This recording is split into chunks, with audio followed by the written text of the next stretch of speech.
Vamos a seguir hablando de economía porque precisamente esta semana 59 Segundos se ha trasladado para charlar y para conversar con un economista de prestigio, con José Luis San Pedro. Con él hemos estado charlando y le hemos preguntado, entre otras muchas cosas, si se han tomado las medidas necesarias para que otra crisis vuelva a suceder o incluso si tienen más poder los mercados que los gobiernos. Vean y escuchen esta conversación y después seguimos con ustedes. Usted ha escrito el prólogo de un libro que está haciendo un éxito de ventas, es ese Indignaos de Stefan Hessel, que está sobre todo indicado para los más jóvenes, donde ustedes les animan a rebelarse. ¿Está usted indignado, José Luis San Pedro? ¿Qué le indigna a José Luis San Pedro? Uy, más que indignado, estoy extraordinariamente asombrado, además de la desviación tremenda y al mismo tiempo, no me extraña, porque desde hace mucho tiempo, yo vengo diciendo y escribiendo que el sistema cultural, que es el capitalismo, el sistema occidental está en ruinas ya, está degradado, está desmoronándose. Y por eso, por un lado, me sorprende cosas que pasan y que contrastan con lo que he conocido en mi vida. Y por otro lado, pues no me extraña porque está pasando lo que tiene que pasar. Estamos viviendo en una etapa de barbarie, lo mismo que al final de Roma. Roma pasó a un tránsito que fue la barbarie y hasta que no empezó a reaccionar aquello hacia otro camino, pues siguió así. Usted ha hablado de crisis y cuando habla de crisis lo hace como crisis del sistema de vida occidental, como usted absolutamente, hablaba ahora. Absolutamente. Y cuando digo barbarie, no quiero decir actos violentos, que los hay, ¿verdad?, y que condeno y que censuro, sino sobre todo degradación de los valores. Mire usted, una cultura se caracteriza sobre todo por los valores que respeta, por los valores que le sirven de referente para la conducta, para actuar y para avanzar por el mundo. Esta civilización, esta cultura, ha sustituido los valores por los intereses. Hoy la gente no se mueve por razones, en general quiero decir, no se mueve por razones de dignidad, de libertad, de humanidad, no. Se mueve por razones de beneficio. Y la crisis se ha producido por poner el beneficio y el dinero por encima de todos los demás valores. Sustituir la ética por el beneficio material.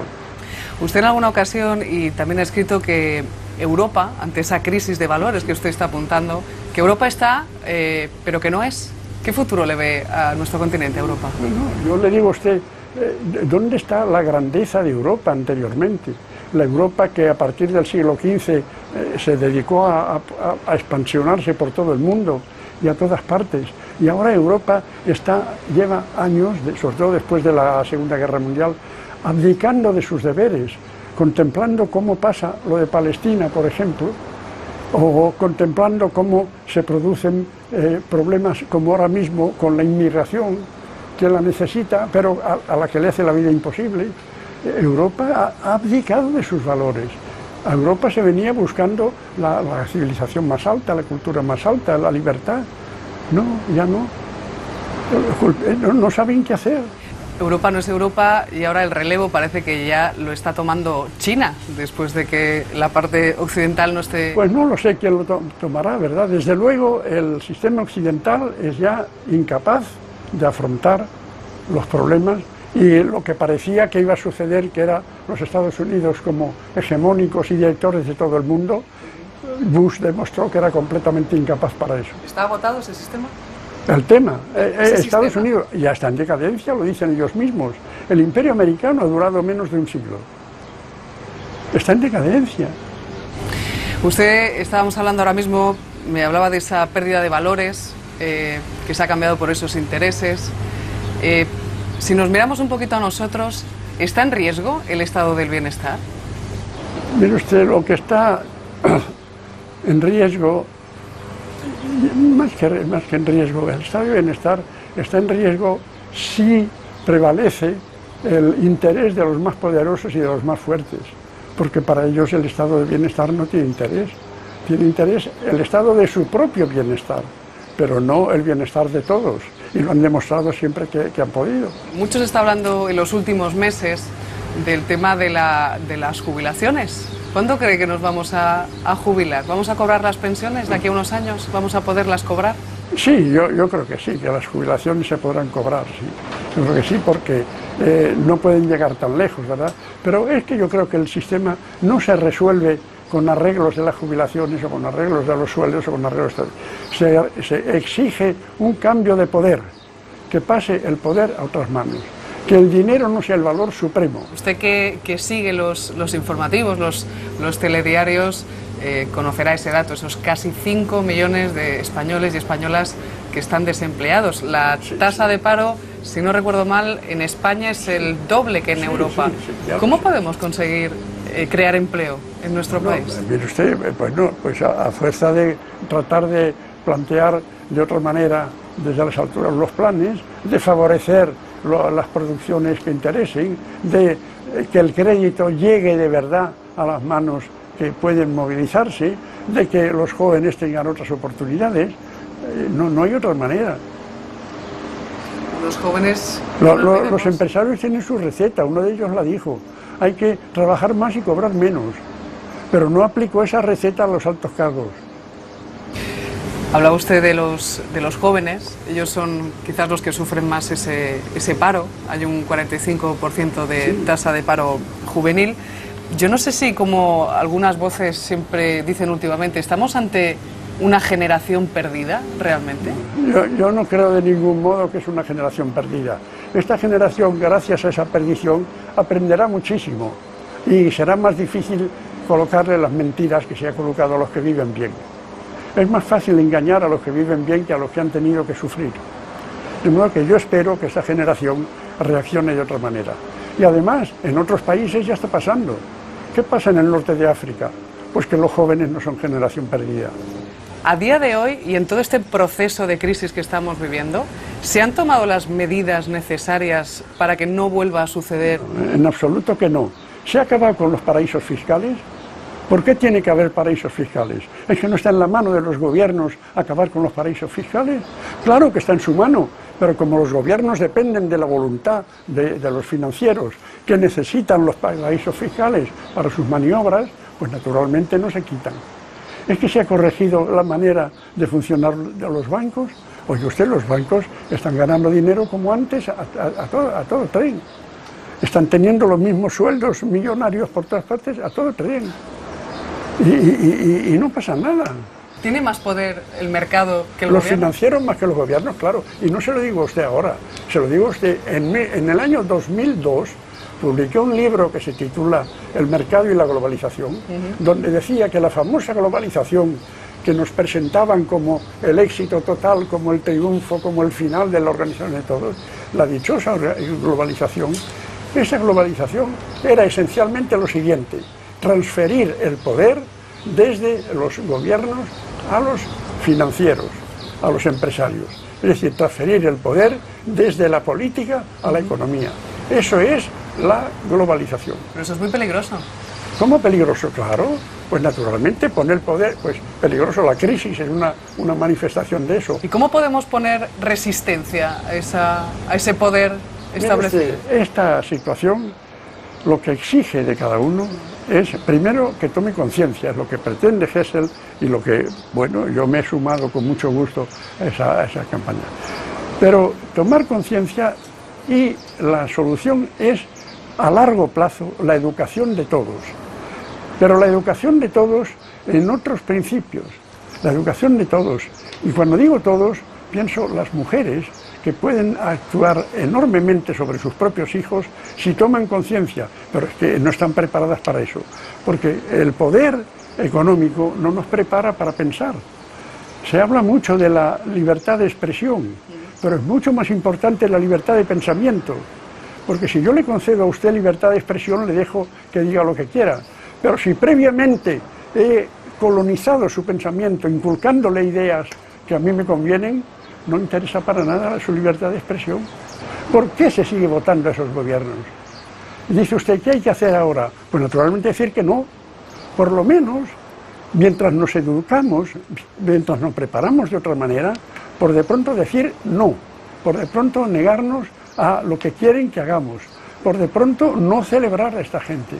Y cuando nos dicen que tenemos que votar a fulano o mengano, pensar qué representa a fulano o mengano. De modo que en este momento que vamos a votar, está muy clara la cuestión. O está uno con los que prefieren la injusticia al desorden, o está uno con los que prefieren la justicia, que después de todo es la dignidad humana y es la libertad. Nada más, ni nada menos. Hace aproximadamente un año el presidente Zapatero ponía en marcha y anunciaba esas medidas de ajuste, ese plan de choque, de medidas económicas, de recortes a funcionarios, pensiones. ¿Qué hubiera pasado si hace un año España no hubiera tomado esa decisión? ¿Estaríamos en el mismo saco que Grecia? Yo creo que estaríamos como Grecia. Yo creo que estaríamos muy mal. Yo creo que se está haciendo lo que se puede hacer. No se puede hacer mucho más. Se está haciendo lo que se puede hacer porque tenemos una estructura productiva. Mire usted a mi espalda, ¿verdad? Todas estas urbanizaciones y glorias del ladrillo que enorgullecían tanto a los demás. Lo que pasa es que los anteriores han tenido la suerte de tener una época mundial sin una crisis como la que tenemos. Pero en esta crisis es muy difícil hacer otra cosa. Portugal, Irlanda, Grecia. ¿Cómo ven los rescates? Y hay países que han dicho que no quieren volver a poner dinero. Pero porque en este sistema los más fuertes ganan siempre y los más débiles se hunden siempre. Me ha citado usted las cifras de los países menos poderosos de Europa. Hay otros más pequeños incluso, sí, pero bueno, de esa categoría son los más débiles. ¿Y qué quiere usted? ¿Que ganen ellos? No, ganan los fuertes. Como ciudadanos, ¿qué podemos hacer contra la crisis? Mire usted, lo que podemos hacer es, como acabo de decir, resistirnos lo que podamos, no jalearlos, no aprobarlos, no apoyarlos a los que nos oprimen con la bota, ¿verdad? Y mientras tanto, educarnos. Hay vastos sectores de la población de buena fe, ¿verdad? Y con todo mi respeto, pero que están maleducados por el sistema. Tratar de abrirles los ojos, tratar de que se den cuenta y de que actúen en consecuencia. Porque mire usted, cada uno de nosotros es muy poco, pero usted piensa lo que puede ocurrir si hay una auténtica unión de consumidores. Se habla del daño que produce el consumismo. El consumismo produce daño porque consumimos. Si nos ponemos todos de acuerdo y decimos, mire usted, basta de publicidad, por mucho que anuncie usted ese producto, no lo compro. ¿Usted no cree que es una fuerza eso? ¿Usted no cree que una actitud decidida en el terreno del consumo, por ejemplo, no hace nada? O en las condiciones de trabajo, o en las cosas que se nos exigen. No, hay que ser conscientes. Pero claro, para eso hay que hacer cursillos de ciudadanía. Habría que hacer cursillos de ciudadanía para los educados, para los poderosos, para los que se creen que son ciudadanos y no son más que explotadores del resto. ¿Cuándo y cómo saldremos de la crisis? Yo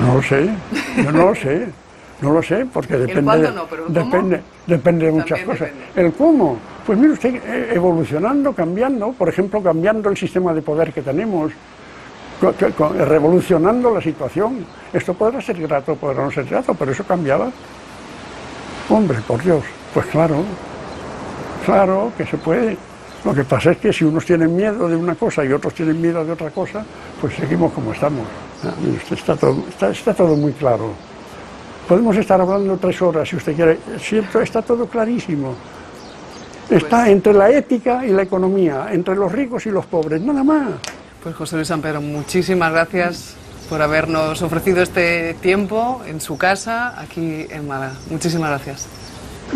A ustedes. Hasta otra ocasión. Por su interés. Por un lado, me sorprende cosas que pasan y que contrastan con lo que he conocido en mi vida. Y por otro lado, pues no me extraña porque está pasando lo que tiene que pasar.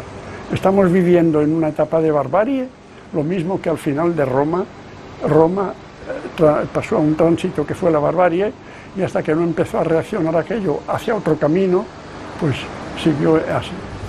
Usted ha hablado de crisis y cuando habla de crisis lo hace como crisis del sistema de vida occidental, como usted absolutamente. Hablaba absolutamente. Y cuando digo barbarie, no quiero decir actos violentos, que los hay, ¿verdad? Y que condeno y que censuro, sino sobre todo degradación de los valores. Mire usted, una cultura se caracteriza sobre todo por los valores que respeta. Vamos a seguir hablando de economía porque precisamente esta semana 59 Segundos se ha trasladado para charlar y para conversar con un economista de prestigio, con José Luis San Pedro. Con él hemos estado charlando y le hemos preguntado, entre otras muchas cosas, si se han tomado las medidas necesarias para que otra crisis vuelva a suceder o incluso si tienen más poder los mercados que los gobiernos. Vean y escuchen esta conversación y después seguimos. Además de la desviación tremenda y al mismo tiempo, no me extraña, porque desde hace mucho tiempo, yo vengo diciendo y escribiendo que el sistema cultural, que es el capitalismo, el sistema occidental está en ruinas ya, está degradado, está desmoronándose. Y por eso... Seguimos con ustedes. Usted ha escrito el prólogo de un libro que está haciendo un éxito de ventas, es ese Indignaos de Stefan Hessel, que está sobre todo indicado para los más jóvenes, donde ustedes les animan a rebelarse. ¿Está usted indignado, José Luis San Pedro? ¿Qué le indigna a José Luis San Pedro? Más que indignado, estoy extraordinariamente asombrado.